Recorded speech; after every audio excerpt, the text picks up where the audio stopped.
That's what makes it hard to watch. Is just like, girl, I want to take some of my dignity. Yeah, like, just take some. Here you go. Here's $350. Listen, like, please go. I ain't got a lot, but I got some coins of dignity. Here you Where go. your pride at? Men frequently employ the excuse of being too tired as a justification to neglect their relationships. Yeah, or to not to not work on building the skill set of like conversation and continuing to connect with your partner. Exactly. Just because you've done it in the beginning doesn't excuse you from continuing to learn the person that you're with. Exactly. We got Madison and Joe. Ooh, we saw that iceberg from a few miles away. I don't need to be around you. Yeah. Like, guards, this man is making me lose my composure. Right. Please. And it ain't even been a month. Yeah, this is and you already ran out of shit to talk about? This is like year 3 through 5 issues, maybe. Like, right. Not week 3. Right. We only been fucking each other for the past 12 years and we ain't got no kids. We ain't got no new problems. We ain't got nothing else to talk about. I done put you in every position. We done been to every restaurant in town. Like, a movie. Come on, man. What you want? What you want from me? Right. This is not week 3 issues. Exactly. Grow up. We are longtime friends turned lovers, here for all things love, dating, and relationships. Lovers Watch is a podcast where we explore how the love and relationships we observe on screens influence the love and relationships we experience in our own lives. From romance sitcoms to reality dating shows, we're mining through the mess to bring you the gems and help make sense of this crazy little thing called love. So, whether you watch these shows or not, if you love love, you're in the right place. Hello and welcome to Lovers Watch. Hola, ¿cómo estás? Muy bien, ¿y tú? Hello, I am your host, Sam. And beside me is my honeydew melon drop. No, keep that energy, pues háblame en español. Yo soy YoVanna. Sí. Okay. Hi, I'm your co-host, YoVanna. And today we're talking about Love is Blind, Season 9, Episode 11. We're getting through them. Almost done. Whew, finally. What gems did you mine from this episode? So from this episode, given everything happening, I really wonder what makes someone ready for a relationship. Like if there's actual metrics, or if there's actual metrics that we can, pull from. That's a good question. Indeed. How about yourself? I would like to know, why are you chasing after someone as they are literally walking out of the door? Hanging on to their coattails, talk about, no, baby, please. Chasing after somebody who clearly does not want you. Clearly, from the jump, as we'll see. Yeah. But first, we want to hear from you. This season of Love is Blind is coming to a close. And we want to know what y'all want to hear us talk about next. Indeed. So please let us know what show, movie, or work of media y'all would like to hear us yap about next. Put it in the comments. Let us know. We be reading them. Sometimes. All right. We like to start off the show with a hot take. Sam. Sure do. Baby, what's your hot take? My hot take. We need to cancel the phrase up to in terms of like marketing. So like when you see or you hear a sale that says, "Oh, come buy Bed Bath & Beyond," even though they're bankrupt. Come buy Bed Bath & Beyond and save up to 75%. And then you get in the store and there's like one thing that's 75%. There's one washcloth that's 75% off. A used washcloth. Everything else is still like 100%. Or maybe you might see like 15% off everything else, but it's just a way of getting you into the store or getting you to click on something to steal your data. Spend your money, steal your data, or just to get you to come on the site. When in reality, the only thing that's like a good deal is like some open box thing that someone threw up on or broke. It's just gimmicky and it's annoying. You got to be quicker than that. Yeah, please just stop. We get it. You need people. But, we're not that dumb. I mean, some of us are. But, stop. Anyway, what's your hot take, baby? Let's dead the polite white smile. Either fully acknowledge me or just keep it moving. No, because that's more than most people are doing. Right. It's very much it's like a glitch. And it feels like a microaggression. Like, I will accept the polite head nod, if you black, you usually put the chin down. If you white, you might put it up. It depends. I guess it depends. I think, I don't know. I think I see a lot of men will do the head nod down and whatnot. My lady. With their head. My lady. Okay. Younger people might give you I think like younger and sometimes like specifically like black men to me will be like, hey, what up, dog? Okay, yeah. You know. So a head nod, yeah. either direction, up or down, completely fine. A wave. You could do it doesn't even have to be a full energy wave, just a polite neighbor wave. Or just like a very like just tonal, just like, how you doing? Hello, hey, hi. Yeah, how you doing? You ain't even gotta say how are you doing. I'll be like, how you doing? How you doing? That's it. Or just hi, or hey, or what's up? Or honestly, don't do anything. Or smile. Or a smile. Real fucking smile. And you don't have to show me all your teeth, but smile. There's a difference between and or a yeah. there's a difference. Yeah. And at the same time, it's just again, you put in like the minimal amount of energy and you might as well do none. Don't do nothing. Don't do nothing because it's kind of scary sometimes. It's scary. It feels like a microaggression and you are lying to yourself and feeling as if you have done you've done the human interaction and you haven't. And I hate when my verbal hello, I went out of my way to open up my mouth to speak to your dusty ass and you respond with a get your glitching ass the fuck up out my face. I hate that. We're not doing that anymore. We're not doing that anymore. I don't know. Is it a hot take if everyone agrees with you? I'm sure there are a lot of people who would prefer to continue to just stretch their lips across their face. Yeah, that's fair. Shall we dive into the appetizer of our episode? Yes, I think I'll have some mozzarella sticks. Calamari, please. All right. We move on to Allie and Anton. Yes, we see basically what you said. Yeah, so we keep hearing these like conservative values, pushed down our throat. We are like deep conservative, traditional, values. just coming in. Yes, Daddy, give me more. At kind of like every turn we see it pop up. So we see Allie talking to her mom in the kitchen, or they can then talk to Anton. And it's just like, it just comes up, I want to say subtly, but it's not subtle at all, really. It's subtle enough where what you can presume is happening is a mother's giving her daughter advice. That's fair. Good That's advice, fair. right? Yeah. But it's very much like...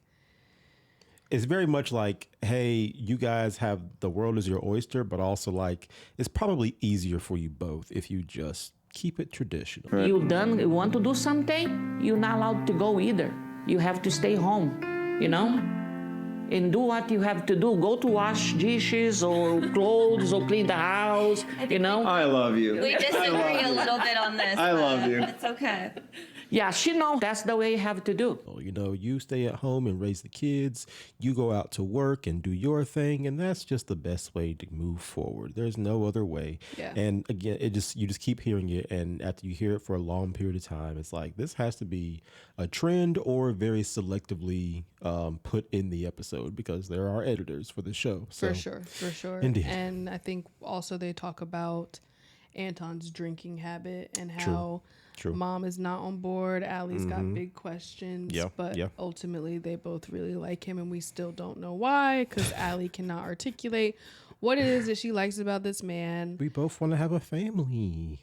We also learned that Allie's sister Nayara, Oh yeah. she ain't fucking with the shit. She don't like it. She don't approve of it. I don't think she's gonna show up.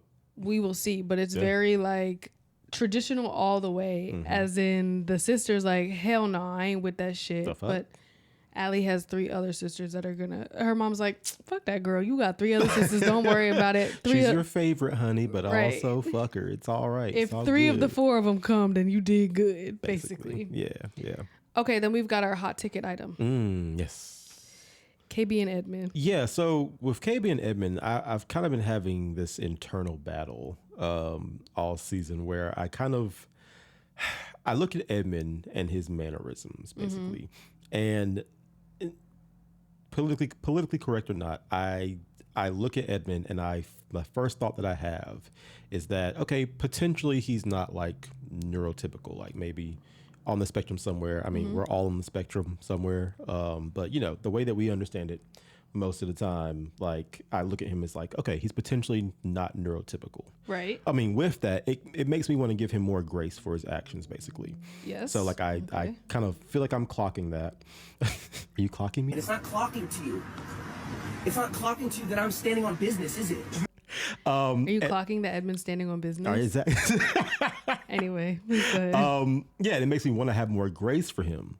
But at the same time, I'm not a doctor. Right. I don't know. You don't know this man, and you're not a doctor. These are my assumptions, and I can't go based off my assumptions and keep giving him grace for the things that he does. You can't diagnose anyone. Yeah, I'm not a doctor. I can't diagnose you. So with that being said, I feel like it's incumbent upon me to just take what Edmund does at face value and assess it from there. So with that being said, low key, fuck this nigga. Yeah. Like he is so dismissive and rude and self-centered to a point where it's honestly kind of scary sometimes. Yeah, it is scary. I mean, yeah, like I think there has been, I don't be on the internets like that. I really don't. I'm chronically offline. But I've heard enough talk to know that there is there's dialogue happening around our assumptions of his landing on the spectrum somewhere. Yeah. Yeah. But like, you're not a doctor. I'm not a doctor. He had to pass. I mean, there is a psych test. Like Love is Blind does do a psych test. After looking at Edmund, I'm pretty sure that psych test is, you good? Yeah, you good? Just yes Circle or no. yes or no. Yeah, between looking at Edmund, Joe, a few other people. Annie's ass. All these niggas is not okay. And I'm like, the psych test literally has to be on a piece of paper with crayons.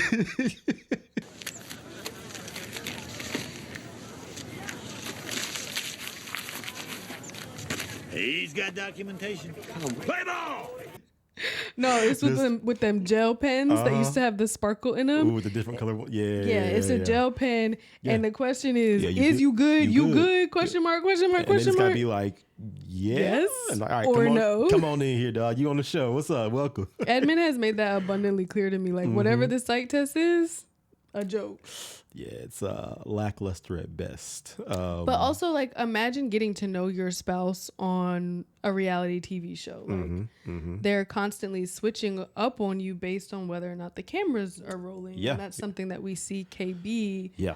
identify. Honestly, I feel like it's so crazy when you sit there and in the car was still very dismissive. And then you get on the bike and cameras come out and you act like none of that shit happened. All cheesy. Oh, babe, come here, let's take a picture. You're not the same person on camera. We see them on a snowmobile trip, and from the show or from the edit, you see Edmund like, wow, I'm having so much fun.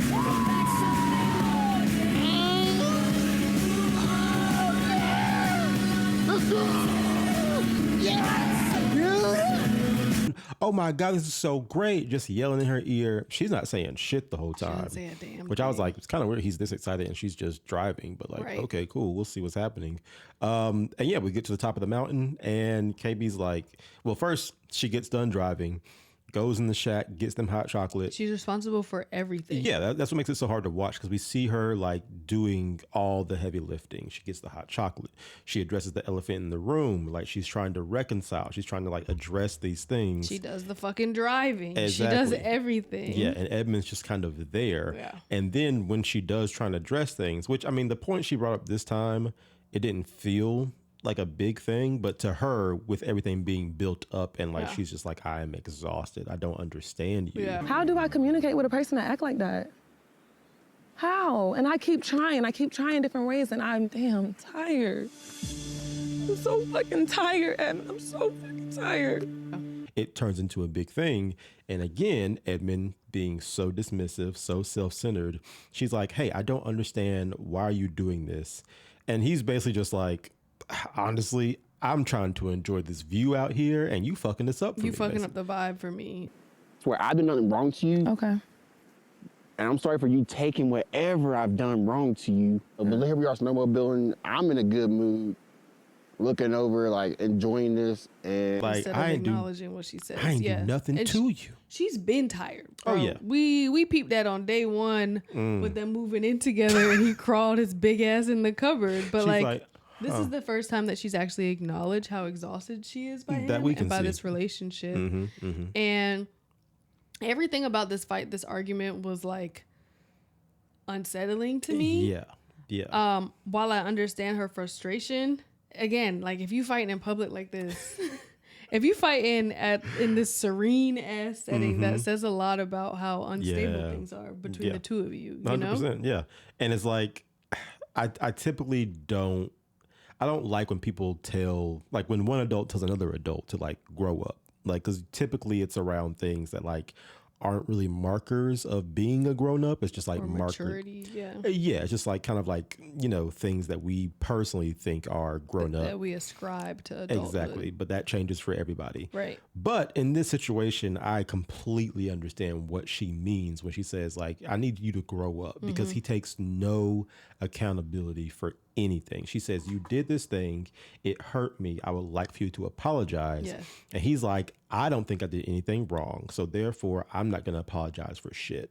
And I can't enjoy it because my man won't apologize, because something I've been asking him to do for the past 3 weeks is just be accountable And then you want me to apologize to you for something you're not sorry for. something I'm really not sorry for. That's crazy. And like, again, but then turns it around on her being like, why are you yelling? Why are you messing up this like wonderful moment that we're having, or that at least I'm having? And then you got on the snowmobile acting like everything's all happy. Now you Stop yelling. thinking. Now you yelling. Because you do this thing where you act like you weren't there. You act like you're Why not you in the same yelling, car though? as me. Why you yelling? Because you make me so frustrated. Like, this is my first time on a snowmobile. I'm having a good time. You're ruining my mood. That is some childish shit to say. Yeah, that's to incredibly someone. childish, incredibly dismissive, and not the kind of foundation that you can build a relationship on, much less a marriage with a stranger. And she, you know, she says she stepped out of her character too, because she called this man out his whole name.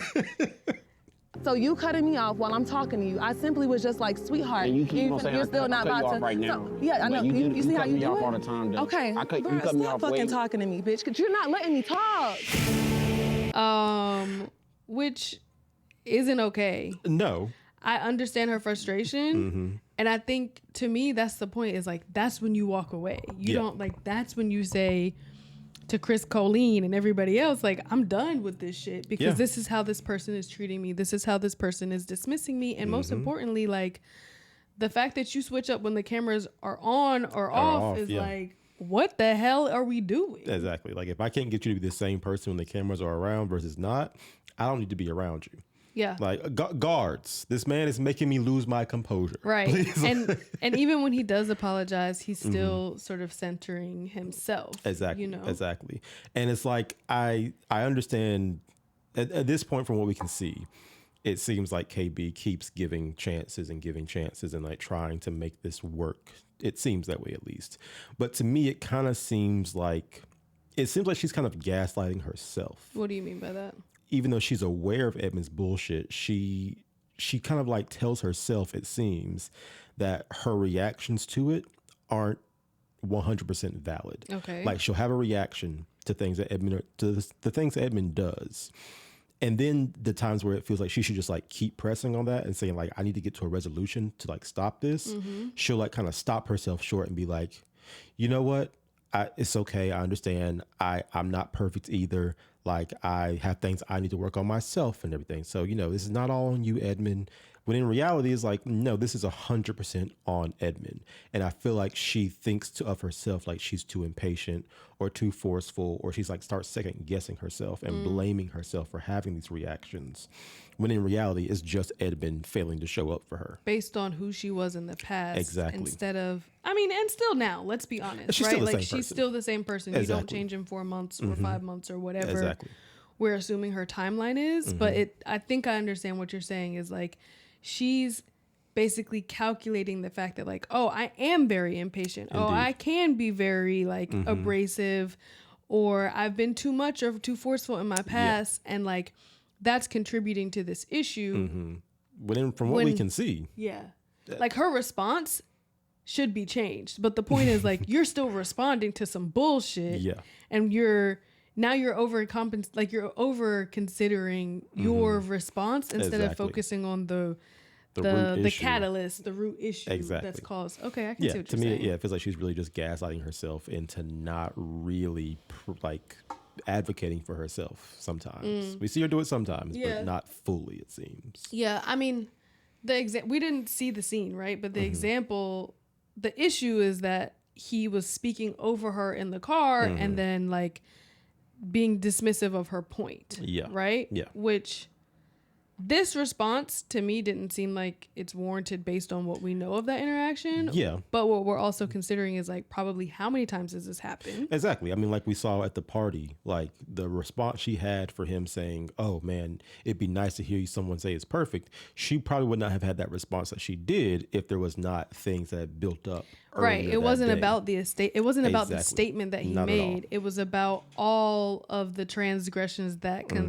that happened Yeah. over the course of the day, which That were is probably- unaddressed. exactly, that were unaddressed. So this is Exactly. probably has something to do with that too. Yep. Yep. But this shit seems toxic on both ends. Edmund is so self-centered. Yeah. Everything he does just seems to have him focused in the middle of it. Like even when he's apologizing, it's still like, okay, I'm apologizing, but can you also be nice to me? Say something nice. Ugh, Just be nice. you know how I feel about a man talking about just be nice. Just be nice. Yeah. So a lot going on. I don't see them getting married. I really hope for her sake they don't. You know. But that's the thing. Like, I think this man thinks that they're going to get married. I think he thinks that they are in love and that what he is doing is enough. Yeah, I think he thinks that the fact that he loves her is enough.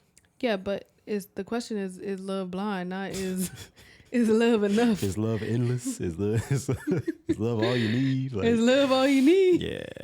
Anyway, so yeah, but that's them. We can move on to Megan and Jordan. Yeah, they're having some conflict. Everybody's duking it out in this episode, pretty much. I mean, we haven't really seen them have conflict this whole season, but I mean, yeah, I guess that's true. But it feels like Jordan is harboring some resentment around their different lifestyles. And yeah. basically she talking about I want to play tennis and go skiing in Aspen and shopping. And this nigga's tired from working 10-hour days. Like, Yeah. It's like her ask is that like, I need you to talk to me.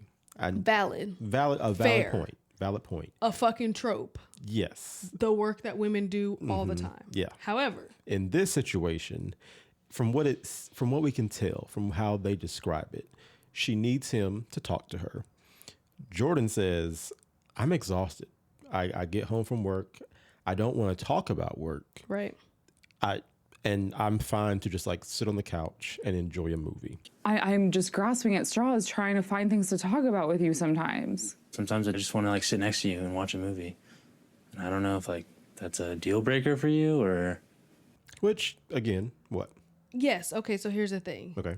It's difficult because I understand being exhausted and just wanting time or space to recharge. Sure. But it is a dangerous habit to form. Indeed. And men frequently employ the excuse of being too tired as a Exactly. justification to neglect their relationships. Yeah, or to not work on building the skill set of like conversation. 'Cause And this is- continuing to connect with your partner. Exactly. Just because you've done it in the beginning doesn't excuse you from continuing to learn the person that you're with. Exactly.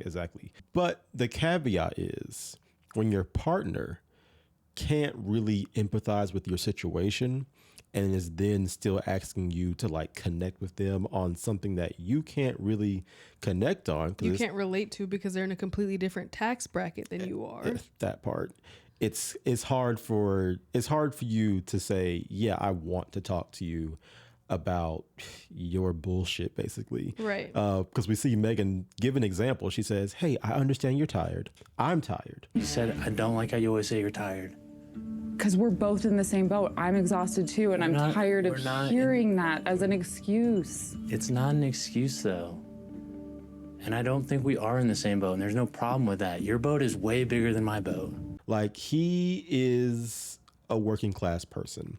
And I feel like he's built up contempt for her because, you know, she has her oil money and she has built her life around the fact that she has freedom. Her money gives her the freedom to go do whatever. And I can imagine if I'm working all day and then you come home and say, oh man, how are you? I just want to talk so much. I had such a great day. Oh my gosh. I had to, I went got my nails done. I went and did this thing. I went and. You'll never believe it. I tried to buy a first class flight to Paris and they're all sold out. So I guess I'm going to have to fly economy. Oh my gosh. Can you believe that? Right. And then you're like, what's going on with you? Tell me about your day. Like, I can imagine some contempt building up over time where it's like, I can't talk to you. I don't want to talk to you about like my common problems. Like he says, I don't want to talk about work basically. And it's like, I don't want to talk about my problems when you're talking to me about sailing on a yacht all day, basically. It's not. I mean, so the thing is though, like, I also understand her need to feel connected to him. Of course. And to go from talking for hours in the pods to basically nothing in such a short time is jarring, right? And if y'all are already struggling to connect and it's only the third week of being together, it's doomed to fail. Yeah. But as you were saying, there is like a significant class and socioeconomic difference between the two of them where it's creating a barrier and they're both contributing to the barrier. Yeah. Yeah. His refusal to talk about work is fair and justified. But if that's the case, then it's on him to bring up another topic, right? Like you need to be prepared to talk about something else and make conversation. Yep. And she also needs to understand that like, if what you want to do is talk and he doesn't want to talk about work, then maybe you also don't need to come home and be bragging about like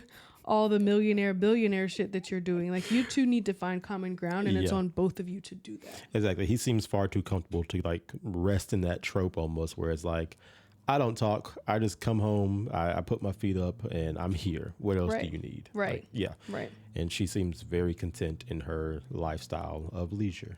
Right. You know? Yeah, but we do see a pretty significant class divide. First of all, this nigga is exhausted. True. Okay, he works 10-hour days and then he got a kid, so he basically come home and work another job as a father. Yeah. She's probably never really worked a day in her life, so she just cannot relate. Honestly, I feel like even though she had her job as like an oil exec or whatever, I feel like you don't get a job as an oil exec if you moved up from like working as a waitress or like. Right. It was likely a nepotism situation. Probably. I don't know, but most likely. I think less about how she got there and more about the nature of the work. You and I were talking about like what is hard work, right? Because you can work hard at your desk job. Of course, yeah. But I think what we said is that like hard work is less about what you're putting in and more about what you're getting out. Right. So if your hard work is being compensated fairly or compensated in a very generous way, that doesn't mean you're working less, but like your labor is in exchange for something. Yeah. Like when I think about like someone working in the C-suite making $5 million a year, you're not doing the same work as someone who's like building roads or like, you know, even putting together the things that you sell in your factories. You're not doing that type of work, especially when those people that do that work are compensated $20 an hour, $15 an hour. You're making 200% more than the employees beneath you. Yeah. So when you walk in the same room and say, I work hard too, it's like you do work hard, but it's a different type of work for what you get out of it. And your hard work is this sort of like stress induced drive for more and more capital. Whereas my work, my labor is capped, right? Like no matter how hard I work or how much more effort I exert, I'm still going to make that same $20 an hour. Exactly. But you're in here prepping for meetings and talking to boards so that you can make $1 million extra for your fucking bonus at the end of the year. Like, and it's like, don't get me wrong. Like that part of the business or whatever is important to like, you know, do the you know, the economic side or like the meetings or whatever. Like that part is a part of it. But like the fact that there's people out here like breaking their bodies every day, like using like your entire body, your sweat, your blood, whatever. Your emotional and not just physical labor, right? Like the person who has to organize all the meetings and who's your executive assistant or whatever the fuck. Like there's so many desk jobs that also break you down or not fairly compensated. Also, I think the conversation about hard work is about what you're being compensated and at what expense, basically. Yeah. Because I mean, it's hard for me to think that like when I see a CEO And like when I see a CEO making 10 million a year and I see a teacher making 30,000 a year, but she's dealing, or not she, when they are dealing with 30 plus kids in a room buying their own supplies. Like, hello. I can't look at you and say you guys both work hard. Right. It's like, somebody's working a lot harder. It's hard to like equalize those two things. Yeah. And I want to be careful here because it's not, what I am saying is nothing to do with like, oh, Megan's a woman. She probably found herself in like a nepotism situation where she landed a cushy job and she never worked hard a day in her life. But if we're comparing their two lifestyles currently, he is working hard and she is not. The class that she's in does a specific type of work. That is, it is completely different than the work than the life of a working class person. That's, it just is. Right. And I think this is where we see this disconnect happening here. However, that doesn't negate her need for connection and like their need as a couple. Yeah, their need. But like with Jordan refusing kind of to like to talk to her, basically, it's going to create a very dysfunctional relationship. Yeah, it's not healthy. Yeah, so it is incumbent upon him to like participate in the initiation and engaging of conversation if he is serious about the relationship. Like that is incumbent upon him, basically. So I think in this situation, he either needs to be honest about his resentment or put in some more effort to have some conversations and continue to get to know her, because there's no way that 3 weeks in, you know that all that there is to know about this person. Like you should be continuing to learn this person throughout the course of your relationship, but you're still very much in the honeymoon phase of your nigga. It ain't even been a month. Yeah, this is and you already ran out of shit to talk about. This is like year 3 through 5 issues, maybe. Like, right, not week 3. Right. This is, we only been fucking each other for the past 12 years, and we ain't got no kids. We ain't got no new problems. We ain't got nothing else to talk about. I done put you in every position. We done been to every restaurant in town. Like a movie. Come on, man. What you want? What you want from me? Right. This is not week 3 issues. Exactly. Grow up.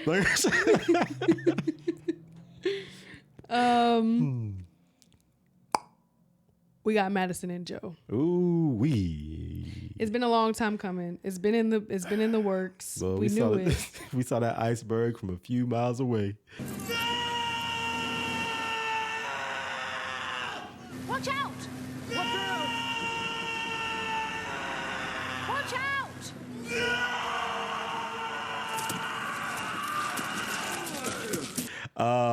It was really sad this episode to watch Madison just beg Joe for some kind of clarity, and he just gives her nothing. Like, so we see Joe show up after bailing from his tuxedo fitting. He shows up and is like, hey, I just gotta be honest, you ain't it. I mean, I don't think we should keep dragging it on if I know it's not. I know you're not the one. And Madison's like, oh my God, Joe, why? What's going on? Why not? And everything she asks, he just has I don't know. I can't tell you. It's just not right. So I just want to understand, like, why? Like, what is missing? I don't have any answers. You know, it's just... This was hard to watch. I'm going to be honest with you. Yeah. I think when you are in a relationship, you have to push beyond your ego and fight for the relationship. However, you do need to have some fucking dignity and stand up. Stand up. Stand up. I'll be weak in the knees. Stand up. Stand up. Her ass is permanently seated. Yeah, just down on both knees, like, please, sir, please. And the way that she is fighting for his basic ass. To me, this might seem a little mean, but to me, it feels like she wasn't getting any before Love is Blind. She ain't got none in months. Sort of out of juice over here. Bone dry. Because the way that he can just give her the bare minimum emotional connection, and then she's just like, but the cuddles, the snuggles, like holding your hand, being close to you. Yeah, she's really caught up on the physical aspect of being with Joe. It makes me feel like she hasn't like been with a warm body in like months, basically. A warm body. Yeah, she really likes this man, I guess, and it's embarrassing. I don't know if she likes him. I think that she likes having someone who she can like lie to herself is into her. And she feels like she found that person here. She's willing to just go ahead and truck along because it's better than trying to find someone else because these rejects have been looking. Yeah. The way her sister was acting when she's like, "Oh my God, I have a brother-in-law now. Oh my God." Love that for you, Joe. Yeah. Love I hate that. I get it. That's my man. My sister's man. My brother-in-law. Oh my God. It's all happening, girl. It's all happening. It felt like her family's like, whew, finally, our spinster sister has found someone, and we can let that one go, because Jesus. I want to remind you that she was like a child genius, remember? And part of her cast bio is that she like graduated high school super young, went to college super young, was very successful. She's like a UI UX designer. I don't know what the fuck that means. But basically she is hella book smart, and we see that this motherfucker is literally the dumbest street smart, life smart, social awareness smart person. Typically how it is. Like when you're really book smart, when it comes to like the social things or like street smartness, you're kind of lacking in that department. So yeah, that might be showing up because girl. Okay, so he's basically breaking up with her. He finally found the strength to be like, look, babe. You ain't it. You ain't it. You never been. I tried. But I found that this is not going to work. And when I say she asks every question and why did you let me go do the wedding stuff? Valid question. Why? Like, what's missing? I don't know. I can't tell you. If not me, who and why? If not us, why? I don't know. I just don't know. And then the questions get even more cringe. What is it about me that's not working? Honey, you're just not meant for this town. You're too big. No one wants to see a plus size woman. Come on. And then we have, so you're okay with the idea of me being with somebody else? You're okay with the idea of me being with somebody else? It's not a thought that you would like to think about. Well, that's what you have to think about if you're ending this, because it's like, for me, the thought of thinking about you with somebody else a year from now like makes me feel sick. That was so, I was like, girl. This nigga was like, please, yes, anybody but me. Anyone but me. He's like, I got a friend I'll introduce you to if it gets you right off my back. Now. Like, please. Then we also have, do you feel like if we would have met in the real world and we were just like able to date, like, do you think it would have worked? And you can see it in Joe's mind where he's just like, I swear to God. Ask another fucking question. Woman, I am saying no. What do you want from me? He said, I don't know to everything. He couldn't have even lied about a hypothetical universe in which they dated normally and were continuing to be together. Because that's still a no. If you say to someone, hey, in a different time and space, then like, yeah, I would have chose you. That like you would have let them off a little easier, maybe, if you maybe lied to him. He just said, look, honey. This man stammered and stuttered his way through this breakup. She begged him, if you cared about me, you would hug me.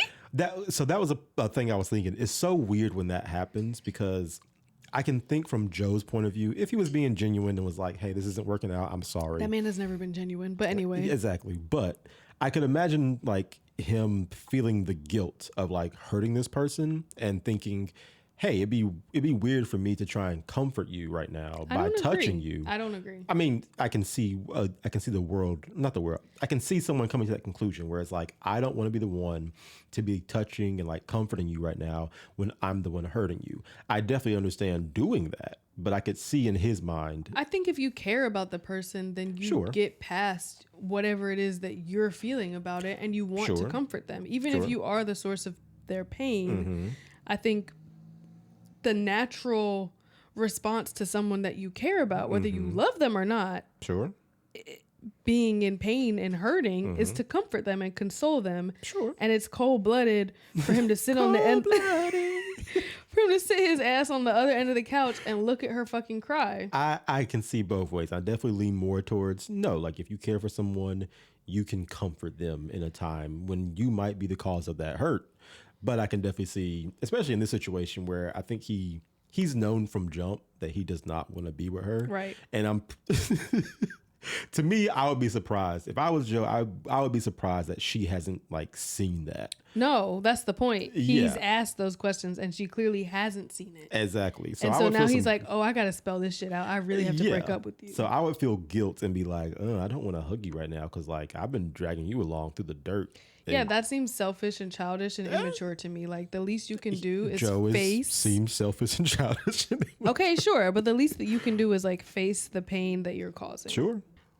So she runs out of questions to ask because Mm-hmm. he runs out of answers to give, and then she just sits there whimpering While he packs. Like, I literally just feel like I'm gonna throw up.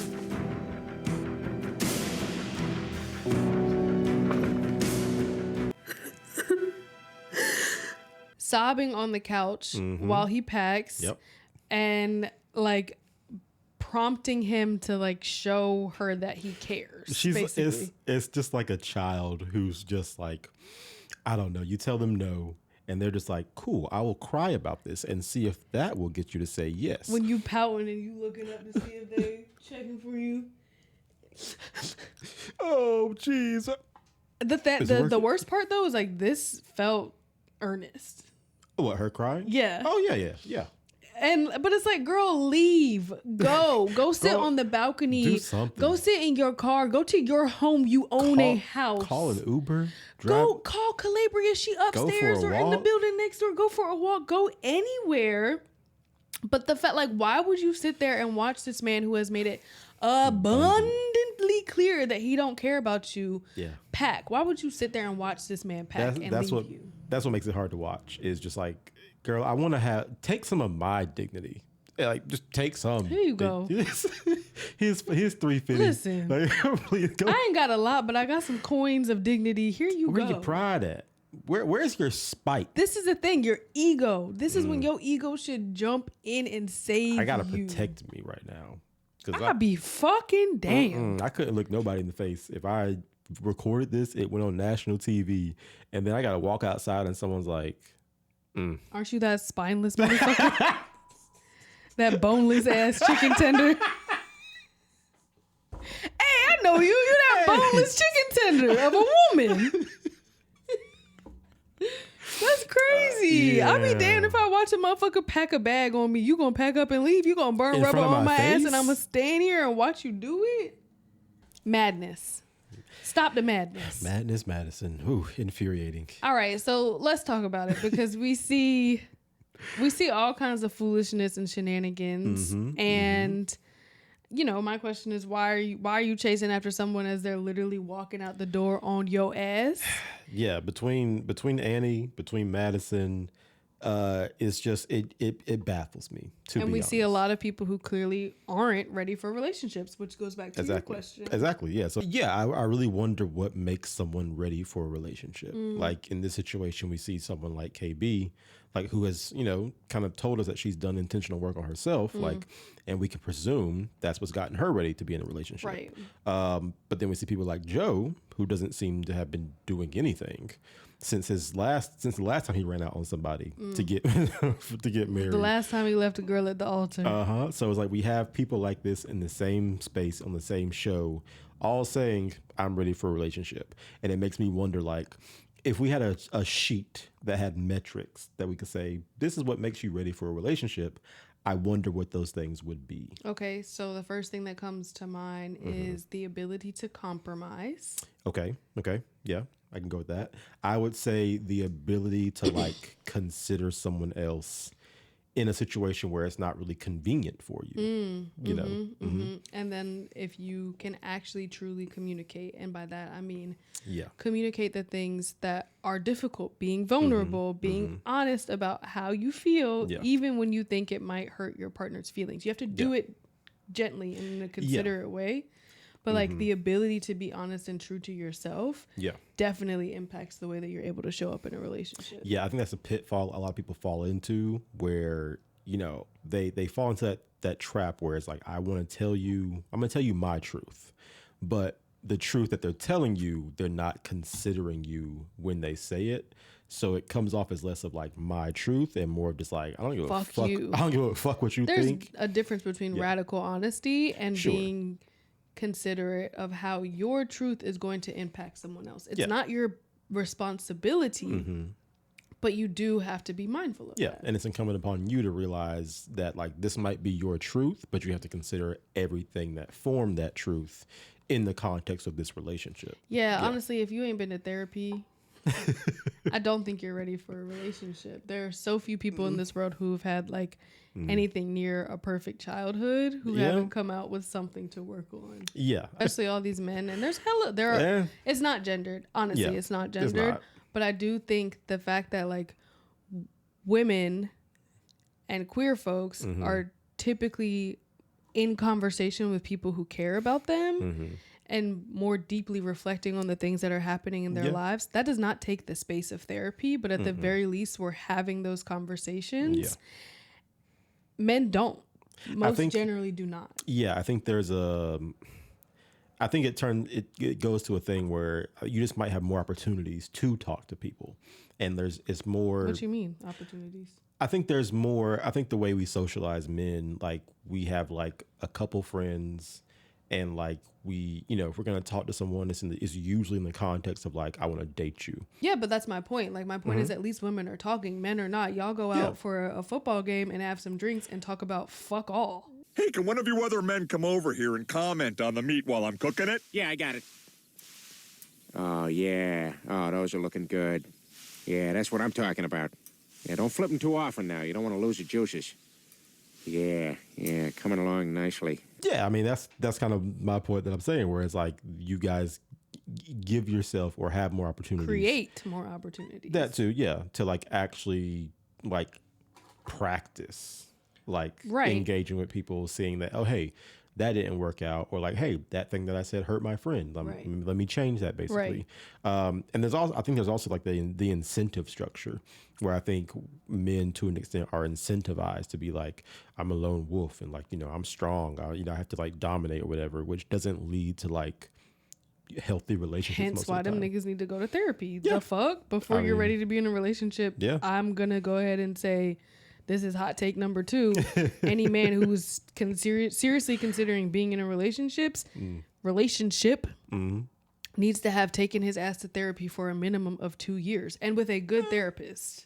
I mean, because sometimes it takes you a while to find one, and so you ain't really doing nothing in the meantime. That's fair. I mean, I'll leave a small sliver that says if you are aware of these things and you've had healthy relationships that you can emulate if you've had healthy platonic relationships that you can then emulate some of those characteristics onto a romantic relationship, maybe you don't need therapy. It helps everyone, but I think you might be able to like get through in a healthy way with a partner. But I mean, most of the time you probably need some therapy. So yeah, I mean, I also acknowledge that like therapy isn't as accessible for everyone. Very true. And so that means I'm creating a financial barrier to being in a relationship. But like niggas be creating financial barriers all the time. If I don't make 6 figures, then I'm not ready to provide for a woman, blah, blah, blah. Okay, same energy. Take that shit to therapy. Like that part. Let's shift the priorities and prioritize therapy and why you feel that way to begin with. Yeah. I think also another thing that would make you ready for a relationship is like, just like being able to self-reflect. And like in the situation where we see people like continuously chasing after someone who is making it known they don't fuck with you. I don't want to be with you. Like to be in a relationship is to be able to assess the situation and say, is this a good place for me to be? Is this place safe for me? Yeah. And if you lack that awareness, I don't think you should be in a relationship, because you're just you're gonna get hurt and not do anything about it for the most part, Yeah, that's definitely true. Yeah. And in the same sort of on that line of thinking, the idea of chasing after somebody when they are so clearly not interested in you and then literally leaving you still chasing after them is a failure to choose yourself. It is a fear of being alone.